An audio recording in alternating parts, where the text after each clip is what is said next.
히브리 사람들의 탈무드에 나오는 유명한 이야기입니다. 어느 때에 다윗 왕이 전쟁에 나가서 큰 승리를 거두었습니다.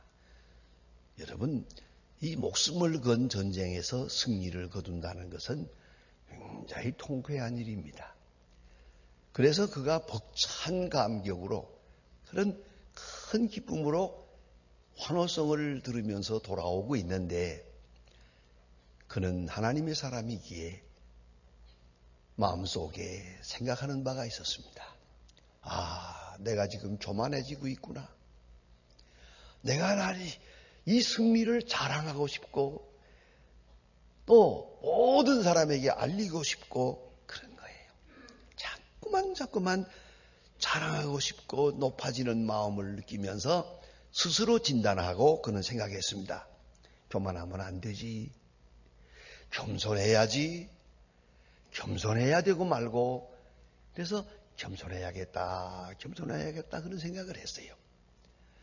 여러분, 우리 젊은 사람들이 부르는 유행가 속에 겸손은 힘들다라는 노래 들어봤습니까? 조용남이가 부르더라고요. 겸손은 힘들어. 그거 복음입니다. 그거요. 겸손은 정말 힘듭니다. 다윗이 그걸 느꼈어요. 겸손은 힘들다. 그래서 그는 아주 훌륭한 반지를 만드는 보석상을 하나 불러가지고 내게 반지를 하나 만들어 다오. 큰 반지를 보석으로 다 만들어 다오. 그 보석에다가 딱 보기만 하면 겸손한 마음을 가지도록, 교만해질 때마다 딱 보면 겸손해질 수 있는 그런 문구를 새겨서 반지를 만들어 오라 그랬습니다. 이거 반지 만드는 건 어렵지 않지만 무엇이라고 써야 될지 모르겠어요.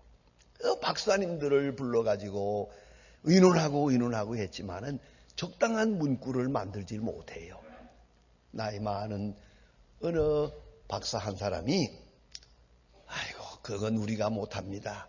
저 어린애로 지금 뛰놀고 있지만은 솔로몬이 지혜가 있습니다. 저거 지금 철없이 놀고 있는 솔로몬에게 가서 물어보면 뭔가 해답이 나올 겁니다. 그래서요. 그래서 밖에서 뛰노는 솔로몬아 이리 와라. 지금 아버지가 이런 일로 고민하고 있다. 거기다가 뭐라고 쓰면 볼 때마다 겸손해질 수 있겠느냐. 솔로몬이 빙그레 웃으면서 뛰어가면서 하는 말입니다. 모든 것은 지나간다라고 쓰세요. 그렇습니다. 모든 것은 지나간다. 그야말로 지혜입니다.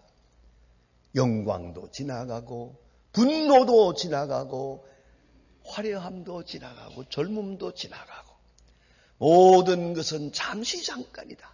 지나간다. 그러니 자랑할 것이 못 된다. 그런 말이겠죠. 역시 솔로몬은 지혜의 사람이었습니다.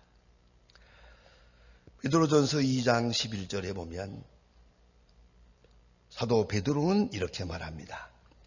사랑하는 자들아, 나그네와 행인 같은 너희를 구하노니. 인생을 나그네와 행인이라고 했고 야고보도 같은 말을 했습니다. 이거 히브리 사람들의 인생 철학입니다. 나그네와 행인. 지나가는 사람들이에요. 잠깐 지나가는 사람들이다. 오늘 본문 성경에 보면 바로 왕이 이제 요셉에게 은총을 베풀 때에 특별한 은총을 베풀어서 그 가족들을 전부 애굽으로 모셔오라고 합니다. 그래서 70명이나 되는 많은 사람이 이제 아주 이주를 해서 애굽으로 왔습니다. 그래 대표되는 야곱, 요셉의 아버지죠. 야곱을 향해서 당신 나이가 얼마요? 하고 물었습니다. 그때 그가 일생을 회고하면서 아주 의미심장한 말을 합니다. 내 나그네 세월이 130년입니다. 130세요. 그런데 한마디로 요약하면 험악한 세월을 살았습니다. 험악한 세월을 살았습니다. 이것이 야곱의 회고담입니다. 그는 축복을 받은 사람입니다. 창세기 28장 15절에 보면 보라 내가 너와 함께 있어 내가 어디로 가든지 너를 지키며 너를 이끌어 이 땅으로 돌아오게 할지라 내가 너희에게 허락한 것을 다 이루기까지 너를 떠나지 아니하리라. 베델에서 하나님께서 약속해 주십니다. 그가 고향을 떠날 때 하나님이 직접 말씀해 주십니다. 내가 너와 함께 하리라. 다시 돌아오게 하리라. 확실한 약속, 이런 귀한 축복의 약속을 받고 그는 고향을 떠납니다. 그리고 이제 이렇게 살아서 100년을 살아갑니다.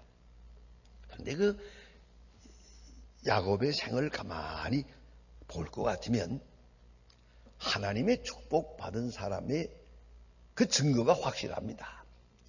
어디 가나 막힌 듯 하면서 길이 열립니다. 이 끝난 것 같은데 또 새로운 길이 열립니다. 이래서 고향을 떠나 헤매는 나그네였습니다마는 큰 가정을 이루기도 하고 그렇습니다. 그 삼촌 라반의 집에 가 있을 때 그 라반은 하나님을 섬기지 않는 사람입니다마는 라반이 몇 번 같은 말을 합니다. 너는 복의 근원이다. 하나님이 너 때문에 우리 집에 복을 주신 것을 내가 아노라 라고 하는 신중한 말을 합니다. 여러분, 이 얼마나 참 굉장한 말입니까? 하나님이 너 때문에 우리 집에 복을 주었다. 특별히 우리 민족은 그런 말들을 많이 하지 않습니까? 며느리가 잘 들어와야 복을 받고, 어떤 때 어떤 애가 하나 태어나면 얘 때문에 복을 받고. 저는 어느 장로님 댁에 가서 며칠 동안 유할 때가 있었습니다. 그분이 그 사업이 광산 사업을 하다가 실패해가지고 참 그 간증을 하는데 정말 그럴까 싶어요. 아주 전부 다 어려워졌을 때에 일주일 동안을 먹지도 자지도 못하고 고민을 했대요. 일주일 딱 지나고 나니까 머리가 하얗게 되더래요. 그냥 아주 물들인 것처럼 하얀 머리가 되더랍니다. 세상에 이럴 수가 있습니까? 그런 고통 중에 살았는데 한 10년이 지난 후에 늦둥이가 태어났어요. 늦둥이가 나이 50인데 늦둥이 하나가 태어났는데 얘가 태어난 그 해에 머리가 까매지더래요. 그래서 이 장로님이 그 아이를 얼마나 이게 복덩어리라고, 이건 복덩어리, 하나님이 내게 복을 주신 증거라고 그렇게 딸을 귀여워하는 것을 보았고요. 그 교회의 부흥회를 인도하러 가는데 막무가내로 목사님은 저희 집에서 모셔야 합니다. 사실은 별로 저는 그런 거 좋아 안 합니다만은 그 장로님 댁에 가서 며칠 동안 유한 일이 있었어요. 복의 근원. 여러분 생각해 보세요. 이 사람 때문에 복 받는다. 이 야곱 때문에 온 집에 심지어 짐승까지도 복을 받는 거예요. 이걸 복의 근원이라고 합니다. 확실히 야곱은 복의 근원입니다. 하나님이 함께 하셨고 하나님이 늘 인도하셨습니다. 그런데 참 사람 되기 어렵습니다. 이 야곱의 일생을 이렇게 보면은요, 그 원래 간사한 사람이에요. 야곱의 그 이름 자체가 간사하다는 뜻이에요. 간사한 사람인데 이렇게 복을 받고 복을 받으면서 사람이 안 되더라고요, 이게.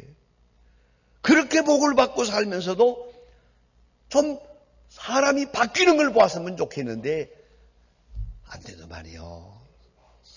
사람 되기 어렵습니다.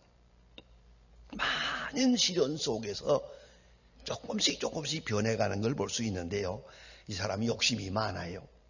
야곱은 욕심이 많아요. 수단과 방법을 가리지 않고 아버지와 형을 속이고 하나님의 축복을 가로챘어요. 그만큼 그는 복에 대하여 정열이 있는 사람이에요. 자, 그런데 아버지와 형님을 속였어요. 그러나 그건 몇 시간 후에 다 속인 것으로 드러났습니다. 아버지를 속이고 형을 속여서 복을 받더니 놀라운 것은요, 야곱은 자식에게 속았습니다. 요셉이 죽지 않았어요. 형들이 팔아먹었잖아요. 그런데 죽었다고 했거든요. 야곱은 아들 요셉이 죽은 줄 알고 내 아들 요셉아 울면서 살기를 13년 이 아들 때문에 통곡하며 13년을 살았어요. 그리고 뒤에 알고 보니까 애굽에 가서 살아있어요. 총리 대신이 됐대요.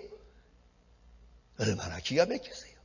그 13년 동안 슬프게 산 그 생을 얼마나 후회했겠느냐는 것이죠. 그러나 할 말이 없는 것은 아버지 형님을 속였더니 내 아들이 나를 속였어요. 이것이 하나님의 공의예요. 또한 그런 많은 재산을 가지면 되고 또 큰 가족을 이루면 된다고 생각했습니다마는 형님을 만나러 올 때 너무 답답해서 가족과 재산을 다 건너보내고 야복강을 건너보내고 그 말씀 자체가 처절합니다. 홀로 남아 밤을 새우더니 그랬어요. 홀로 남아서 보세요. 12아들도 필요가 없어요. 그 많은 마누라도 필요가 없어요. 그 많은 재산도 위로되질 않아요. 다 건너보내고 홀로 남아서 하나님 앞에 기도합니다. 결국은 홀로 남더라고요. 그렇게 욕심을 부렸지만은 아무것도 가진 것 없습니다. 또 야곱에 대해서는 우리가 뺄 수 없는 이야기가 사랑 얘기 아니겠습니까? 사랑을 따라 사는 일생이었어요. 참 어느 역사를 보아도 이렇게 열렬한 연애를 한 사람이 없어요. 나이를 만났다면서요. 나이를 보는 순간 첫눈에 반했어요. 첫눈에 반해놓고 삼촌에게 부탁합니다. 내가 나이를 사랑합니다. 저 나이를 제게 주세요. 그 라반이 욕심이 많아요. 삼촌이 그러면 7년 동안 일해라. 머슴으로. 머슴살이 7년을 해라 그럽니다. 여러분 머슴살이 7년 해서 장가간 사람 보았습니까? 아 참. 그런데 이 성경은 너무 솔직하게 말해요. 7년을 수일같이 보냈더라. 왜요? 사랑하기 때문에. 여러분 아무리 생각해도 이런 사랑은 들어보지도 못하고 해보지도 못해서요. 그러나 다시 라반에게 속고 나서 또다시 저 나이를 얻어야겠다 그러니까 또 7년 합치면 14년. 14년 동안 머슴살이를 해서 원하던 사람과 결혼했어요. 제가 가끔 둘이 연애하는데 부모님들이 반대해서 어쩌고 한다고 그런 고민을 가지고 오는 사람들이 있어요. 그러면 내가 기다려 그럽니다. 얼마나 기다릴까요? 7년을 기다려. 그렇지 않습니까? 이게 성경이에요, 성경. 14년을 머슴살이를 해서 원하던 여자와 결혼을 했어요. 참 화끈한 연애 한번 했습니다. 그리고 자 이렇게 결혼을 하긴 했는데 이 여자가 질투가 많아요. 이건 아가페가 아니고 에로스거든요. 그래서 너무너무 그렇게 남편을 괴롭혀요. 근데 이상하게 이 여자가 애를 못 가졌어요. 그러니까 남편을 괴롭히는 거예요. 창세기 30장 1절에 보면요. 나로 자식을 낳게 하라 아니면 죽겠노라 그래요. 이 여자가. 야곱이 다른 때는 다 온순했는데 여기에 대해서는 강하더라고요. 내가 하나님을 대신하겠느냐? 내가 너를 데리고 살 수는 있어도 애가 생기고 안 생기고는 하나님이 하시는 것이지 내가 하나님을 대신하겠느냐? 한마디 하더만요. 모처럼 한번 얘기한 것 같아요. 어쨌든 화끈하게 열렬히 사랑했습니다만은, 그러나 성경을 자세히 보면요, 야곱이 임종할 때, 그때 147세였습니다. 임종시에 마지막으로 하는 말입니다. 나를 레아 곁에 묻어라. 라헬은 홀로 묻혔고 야곱은 그 라헬의 언니 레아 곁에 갑니다. 그렇게 극성을 부렸지만 아니더라고요. 어째서 나를 라헬 곁에 묻어라 하지 않고 레아 곁에 묻어라 했는지 그 속셈은 누구도 모르겠어요. 그러나 임종할 때 생각하니 그렇게 열렬한 사랑도 별게 아니었구나. 라헬 때문에 고생 많이 했어요. 그 여자 때문에 속 많이 썩었어요. 그 지난 날을 이렇게 회고하고 있는 것 같습니다. 자, 이렇게 이제 그가 라반의 집에서 떠나서 다시 독립해서 고향으로 돌아옵니다. 그런데 하나님과 약속한 것은 베델입니다. 베델로 가야 하겠는데 이 사람이 베델로 가지 않고 좌회전해가지고 세겜으로 갔습니다. 그건 잘못입니다. 하나님과 약속된 곳은 베델입니다. 하나님이 약속한 것도 베델입니다. 여기서 내가 나를 섬기리라. 이제 자유로운 몸이 됐을 때 왜 베델로 돌아오지 않고 세겜에 머물렀느냐? 네요. 세겜에 7년 동안 있었습니다. 큰 부자도 됐습니다만은 큰 올무에 걸려서 그는 많은 피해를 봅니다. 딸이 죽고 여러 가지로 어려운 일이 있습니다. 재산 다 빼앗깁니다. 그리고 빈 털터리가 됐을 때 비로소 35장 1절에서 말합니다. 너희 중에 이방 신을 버리고 자신을 정결케 하고 의복을 바꾸라. 우리가 일어나 베델로 돌아가자. 베델로 돌아가자 합니다. 이상한 거 있습니다. 그가 라헬을 열심히 사랑했습니다마는 라헬은 우상을 섬겼습니다. 열심히 사랑했으나 그 사랑은 라헬을 하나님의 사람 만들지 못했습니다. 그리고 마지막에 그는 베델로 돌아가자. 데리고 베델로 돌아갑니다. 아주 빈몸이 되어가지고 돌아갑니다. 이거 보세요. 야곱은 확실히 정열의 사람이고 열정의 사람이었습니다. 재산을 모으려고 애썼고 사랑도 해봤고 다 했습니다마는 문자 그대로 험악한 세월을 살았습니다. 아무것도 없고요. 생각한데 하나님의 강권적 은총만 있었습니다. 그가 아버지 어머니를 떠날 때에도 하나님이 함께 하셨고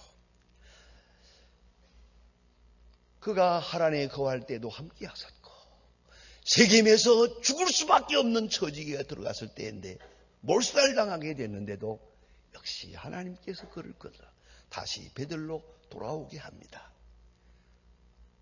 일생을 회고하고 보니 나는 계속 하나님 앞에 잘못했고 하나님은 내게 후한 분이었습니다.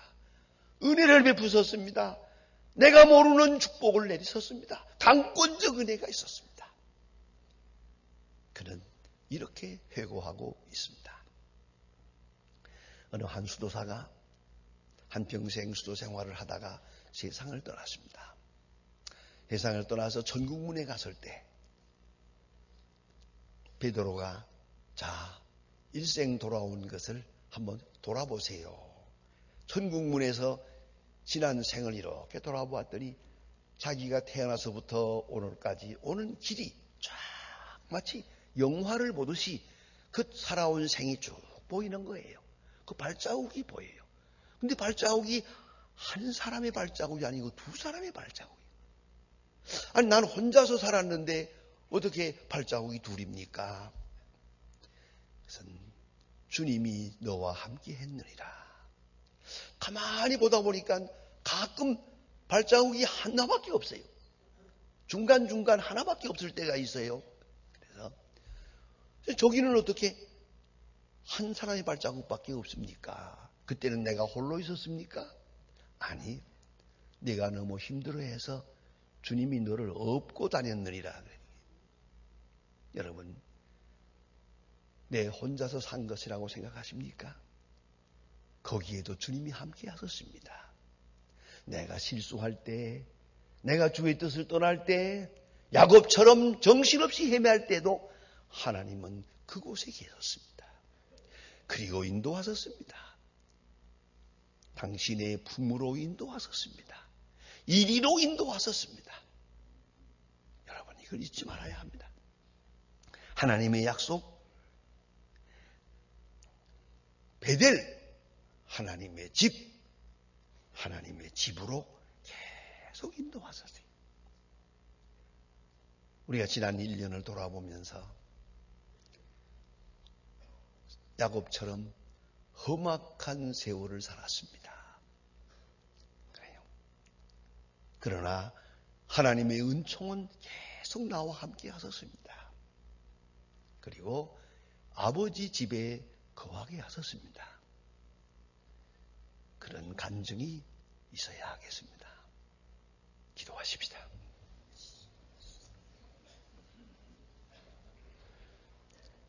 하나님 아버지, 지난 1년 동안을 지켜주심을 감사합니다. 세상이 흔들리고 요동치고 있건만 또 많은 험악한 소식을 들으며 살았고 끔찍한 일을 보며 살았습니다마는 여기까지 인도해 주신 하나님 감사합니다. 아버지 집에 인도하신 하나님 감사합니다. 우리의 영이 항상 여기에 있고 우리의 마음이 여기에 있고 우리의 신앙 고백이 여기에 있고 우리의 감사가 여기에 있게 하여 주시옵소서. 예수님의 이름으로 기도합니다. 아멘.